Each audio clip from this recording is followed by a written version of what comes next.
نحمده ونصلي على رسوله الكريم اما بعد اعوذ باللہ من الشیطان الرجیم بسم اللہ الرحمن الرحیم وكذلك اخذ ربك اذا اخذ القرى وهي ظالمة ان اخذه علیم شدید۔ صدق اللہ العظیم۔ محترم سامعین، ابھی میں نے آپ حضرات کے سامنے سورہ ہود کی ایک بڑی مبارک آیت تلاوت کی ہے، جس میں اللہ تبارک و تعالی ظالمین کو دھمکی دے رہا ہے، ظالمین کو آگاہ کر رہا ہے جو لوگوں پر ظلم کرتے ہیں۔ فرمایا آپ کے رب کی داروگیر ایسی ہے، آپ کے رب کی پکڑ ایسی ہے، جب وہ کسی بستی والوں کو پکڑ کرتا ہے جبکہ وہ ظلم کیا کرتے ہوں، بلا شبہ اللہ تبارک و تعالی کی پکڑ بڑی سخت ہے اور دردناک ہے۔ حضرت ابو ہریرہ رضی اللہ عنہ سے روایت ہے کہ حضور صلی اللہ علیہ وسلم نے ارشاد فرمایا، جس کسی نے اپنے بھائی پر کوئی ظلم زیادتی کر رکھی ہو، خواہ اس کی عزت و آبرو کے متعلق یا مال کے متعلق، وہ آج اس سے معاف کرا لے، ایسے دن کے پکڑ سے پہلے جب کہ کوئی درہم و دینار نہ ہوگا۔ اگر کوئی نیک عمل ہوا تو اس ظلم کے بدلے میں لے لیا جائے گا، اور یہ بھی نہ ہوا تو مظلوم کی برائیاں اس کے سر ڈال دی جائیں گی۔ حضرت ابو اللیث سمرقندی رحمۃ اللہ علیہ نے فرمایا کہ حضرت ابو موسیٰ اشعری رضی اللہ عنہ روایت کرتے ہیں کہ رسول اللہ صلی اللہ علیہ وسلم نے ارشاد فرمایا، اللہ تعالیٰ ظالم کو مہلت دیتے رہتے ہیں، پھر جب پکڑتے ہیں تو نہیں چھوڑتے۔ حضرت ابو ہریرہ رضی اللہ عنہ سے روایت ہے کہ حضور صلی اللہ علیہ وسلم نے ارشاد فرمایا، جانتے ہو مفلس کسے کہتے ہیں؟ عرض کیا، جس کے پاس درہم و دینار اور سامان وغیرہ کچھ نہ ہو۔ فرمایا، میری امت کا مفلس وہ شخص ہے جو قیامت کے دن اپنی نماز، زکوٰۃ اور روزہ لے کر آئے گا، اور ساتھ ساتھ کسی کو گالی دی ہوگی، کسی پر تہمت بہتان لگایا ہوگا، کسی کا مال کھایا ہوگا، کسی کا خون بہایا ہوگا، کسی کو مارا پیٹا ہوگا، تو اس کی وہ نیکیاں ان تمام لوگوں میں تقسیم کی جائیں گی۔ اگر حق ادا ہونے سے پہلے اس کی نیکیاں ختم ہو گئیں تو ان لوگوں کے گناہ اس کے سر ڈال کر دوزخ میں پھینک دیا جائے گا۔ ابو میسرہ رحمۃ اللہ علیہ فرماتے ہیں کہ ایک آدمی کو قبر میں دفن کیا گیا تو منکر نکیر کوڑا لیے ہوئے اس کے پاس آئے اور کہنے لگے، ہم تجھے 100 کوڑے لگائیں گے۔ مردے نے کہا، میں ایسا تھا۔ فرشتوں نے 10 کی کمی کر دی۔ یہ معذرت کرتا رہا اور وہ کمی کرتے رہے، حتیٰ کہ ایک کوڑے پر بات آ پہنچی اور انہوں نے کہا کہ ایک کوڑا تو ہم ضرور لگائیں گے۔ چنانچہ ایک کوڑا جب لگایا تو تمام قبر آگ سے بھڑک اٹھی۔ یہ پوچھنے لگا کہ تم نے مجھے کس بنا پر مارا ہے؟ وہ کہنے لگے کہ تو ایک مظلوم شخص کے پاس گزرا تھا جس نے تجھ سے مدد چاہی تھی، مگر تو نے اس کی مدد نہ کی۔ یہ اس شخص کا حال ہے جو مظلوم کی مدد نہیں کرتا، تو سوچو کہ ظالم کا کیا حال ہوگا۔ میمون بن مہران رحمۃ اللہ علیہ فرماتے ہیں کہ ایک آدمی قرآن پڑھتا ہے اور اپنے اوپر لعنت کرتا ہے۔ پوچھا گیا، وہ کیسے؟ فرمایا، خود ظالم ہوتا ہے اور زبان سے تلاوت کرتا ہے، الا لعنت اللہ علی الظالمین۔ حضرت ابو اللیث سمرقندی رحمۃ اللہ علیہ فرماتے ہیں کہ کوئی گناہ بھی ظلم سے بڑھ کر نہیں، کیونکہ جو گناہ تیرے اور اللہ کے درمیان ہے اسے اللہ تعالیٰ اپنے کرم سے معافی فرما دیتے ہیں، مگر تیرے جس گناہ کا تعلق بندوں کے ساتھ ہے اس میں اپنے ساتھی کو راضی کیے بغیر چارہ نہیں۔ جس پر ظلم کیا ہے اس سے معافی مانگے بغیر کوئی چارہ نہیں۔ لہٰذا ظالم کو جہاں اپنے ظلم سے توبہ کرنی چاہیے، دنیا میں مظلوم سے بھی معاف کروا لینا چاہیے۔ اگر کسی وجہ سے معاف نہ کروا سکے تو اس کے لیے دعا و استغفار کرتا رہے، امید ہے کہ وہ اس کی وجہ سے معاف کر دے گا۔ آئیے میں آپ حضرات کے سامنے ایک بڑا پیارا اسوہ سناتا ہوں۔ آپ صلی اللہ علیہ وسلم کی زندگی اس طرح کے واقعات سے بھری پڑی ہے۔ آپ صلی اللہ علیہ وسلم کی سیرت ہمارے لیے نمونہ ہے، اسوہ حسنہ ہے۔ حضرت ابو سعید خدری رضی اللہ عنہ فرماتے ہیں کہ ایک مہاجر صحابی کو حضور صلی اللہ علیہ وسلم سے کوئی کام تھا جسے وہ تنہائی میں عرض کرنا چاہتا تھا۔ حضور صلی اللہ علیہ وسلم اپنے لشکر کے ساتھ ایک سنگلاخ وادی میں پڑاؤ کیے ہوئے تھے۔ تمام رات چکر لگاتے، صبح نمودار ہوتی تو واپس تشریف لاتے اور نماز ادا فرماتے۔ اس رات صبح تک چکر لگاتے رہے۔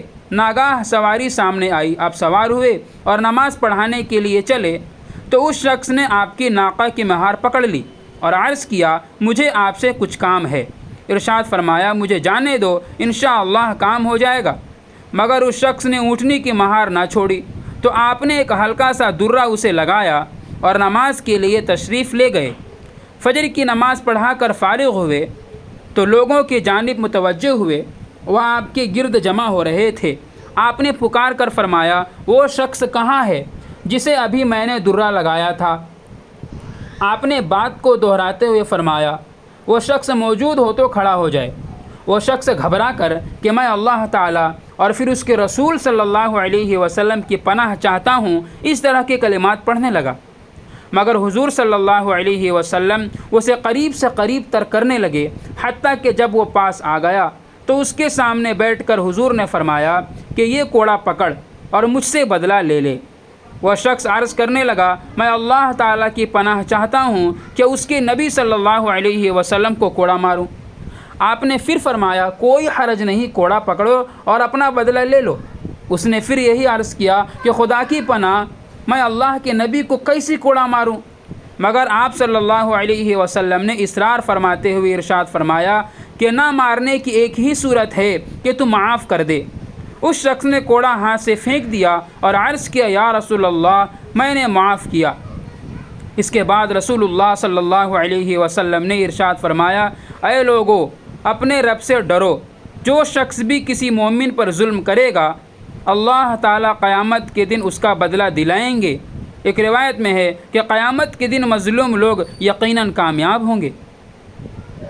حضرت سفیان ثوری رحمۃ اللہ علیہ فرماتے ہیں کہ اگر تو 70 گناہ لے کر اللہ تعالیٰ کے حضور حاضر ہو جو تیرے اور اللہ کے درمیان ہوں، اس سے کہیں زیادہ آسان ہے کہ تو ایک گناہ ایسا لے کر جائے جو تیرے اور بندوں کے درمیان ہو۔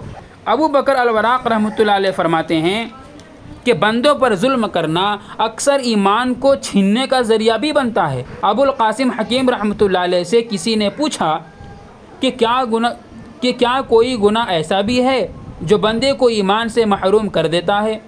فرمایا، ہاں، 3 چیزیں ہیں جو آدمی کو ایمان سے محروم کر دیتی ہیں۔ نمبر 1، نعمت اسلام پر شکر ادا نہ کرنا۔ نمبر 2، اسلام کے جاتے رہنے کا کوئی خوف اور خطرہ محسوس نہ کرنا۔ نمبر 3، اہل اسلام پر ظلم کرنا۔ حضرت انس رضی اللہ عنہ فرماتے ہیں کہ حضور صلی اللہ علیہ وسلم نے ایک آدمی کو 3 باتوں کی تاکید فرمائی۔ ارشاد فرمایا، موت کا ذکر اس کثرت سے کرو کہ اور باتوں کا دھیان نہ رہے۔ دوسرا، اللہ پاک کا خوب شکر کرو کہ اس سے نعمت میں اضافہ ہوتا ہے، اور دعا کا خوب التزام کرو کہ کیا جانے کب قبول ہو جائے۔ اور 3 باتوں سے منع فرمایا کہ وعدہ مت توڑو، اور دوسرا، کسی پر ظلم کرنے سے بچو کہ اللہ تعالیٰ مظلوم کی ضرور مدد فرماتے ہیں۔ تیسرا، مکر و فریب یعنی دھوکہ دینے سے بچو، پرہیز کرو کہ اس کا وبال اپنے ہی اوپر پڑتا ہے۔ حضرت یزید بن سمرہ رحمۃ اللہ علیہ فرماتے ہیں کہ ساحل سمندر کی طرح جہنم کے بھی کنارے ہیں جن میں بختی اونٹوں جیسے سانپ اور خچروں جیسے بچھو رہتے ہیں۔ اہل جہنم جب عذاب ہلکا ہونے کے فریاد کریں گے تو انہیں حکم ہوگا کہ کناروں سے باہر نکل جاؤ۔ وہ نکلنے لگیں گے تو وہ سانپ انہیں ہونٹوں اور چہروں سے پکڑ لیں گے اور ان کی کھال تک اتار دیں گے۔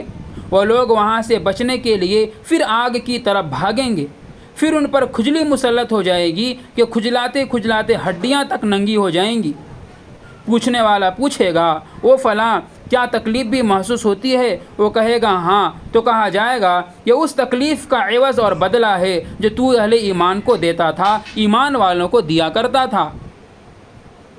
آیت کریمہ ہے جس کا ترجمہ ہے کہ اور ہم بڑھاتے رہیں گے ان کا عذاب پر عذاب اس وجہ سے کہ وہ فساد کیا کرتے تھے۔ حضرت عمر رضی اللہ عنہ سے روایت ہے کہ مومن کے ظالم ہونے کو 3 باتیں کافی ہیں۔ نمبر 1، کہ جو کام خود کرتا ہے دوسروں کو اس کا الزام دیتا ہے۔ اور عیب لگاتا ہے۔ نمبر 2، دوسروں میں ایسے عیوب دیکھتا ہے جو اپنے اندر نہیں دیکھ پاتا۔ نمبر 3، اپنے ہم نشیں کو، اپنے ساتھ بیٹھنے والے کو لایعنی باتوں میں ایذا پہنچاتا ہے۔ رسول کریم صلی اللہ علیہ وسلم کا ارشاد مبارک ہے کہ قیامت کے دن عرش کے نیچے سے ایک پکارنے والا پکارے گا کہ اے محمد صلی اللہ علیہ وسلم کی امت، میرے حقوق جو تمہارے ذمے تھے وہ میں نے تمہیں معاف کر دیے، البتہ تمہاری باہمی ظلم و زیادتیاں باقی ہیں جو ایک دوسرے کو معاف کرا دو اور میری رحمت کی بدولت جنت میں داخل ہو جاؤ۔ یہ کچھ خاص باتیں تھیں جس میں ظالمین کے لیے بڑی بڑی وعیدیں آپ حضرات کے سامنے آئیں۔